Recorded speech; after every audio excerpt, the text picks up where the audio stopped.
So, how to make the shittiest hot chocolate? I start by adding the shittiest hot chocolate to a shitty paper cup. After I have it in the paper cup, I add 3 shitty cups of cream.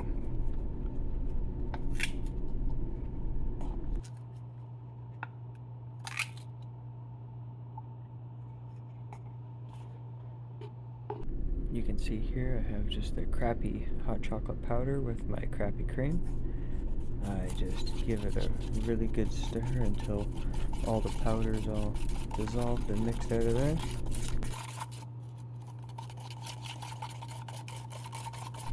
You can see there it starts to get all creamy.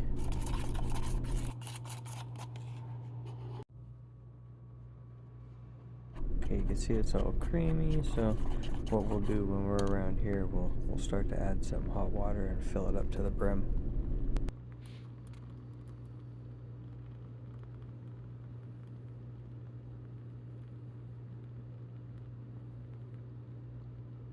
Some more stirring for the crappy hot chocolate with a crappy stick till it gets nice and crappy thick. There, the best crappy hot chocolate.